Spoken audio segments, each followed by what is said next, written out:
बता दें कि बिहार विधानसभा चुनाव से पहले ही चिराग पासवान ने बीजेपी एनडीए दोनों की सिरदर्दी बढ़ा दी है। चिराग पासवान ने साफ तौर पे 4 ऑप्शन दिए हैं एनडीए को। आखिर वो 4 ऑप्शन कौन से हैं और चिराग पासवान की डिमांड क्या है?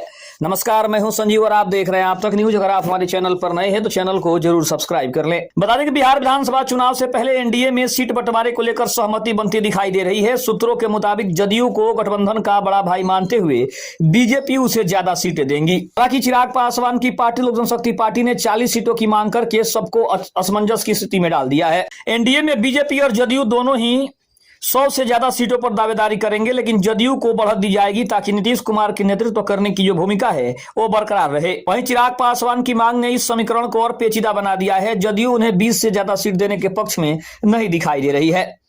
बीजेपी का मानना है कि पासवान का दबाव उनकी पार्टी के कार्यकर्ताओं का मनोबल ऊंचा रखने के लिए ही है, लेकिन जदयू किसी भी कीमत पर उन्हें बड़ा हिस्सा देने को तैयार नहीं है। अब चिराग पासवान के वो 4 ऑप्शन कौन से हैं? अगर चिराग पासवान को 40 सीटें नहीं मिलती है तो उनके पास कई विकल्प हैं। सबसे पहला विकल्प यह है कि चिराग पासवान कम सीटों पर चुनाव नहीं लड़ सकते। इससे एनडीए एकजुट रहेगा, लेकिन उनके समर्थकों में असंतोष रहेगा। दूसरा विकल्प यह है कि वे अकेले चुनाव मैदान में उतरें। 2020 में उन्होंने ऐसा करके जदयू को भारी नुकसान पहुंचाया था।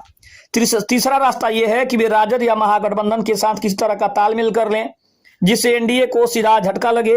और चौथा ऑप्शन यह है कि वे गठबंधन में रहते हुए कुछ सीटों पर विद्रोही उम्मीदवार उतार दें और परोक्ष रूप से जदयू को नुकसान पहुंचा दें। चिराग पासवान के पास ये तमाम ऑप्शन हैं, लेकिन इसके बावजूद भी चिराग पासवान अभी भी एनडीए के जवाब का इंतजार कर रहे हैं कि आखिर अंतिम निर्णय क्या होता है। अंतिम निर्णय आने के बाद ही चिराग पासवान इसके ऊपर कोई बड़ा फैसला ले सकते हैं, लेकिन उन्होंने स्पष्ट कर दिया है कि वो किसी भी कीमत पर सीटों की संख्या कम करने के बारे में बिल्कुल भी नहीं सोच रहे हैं।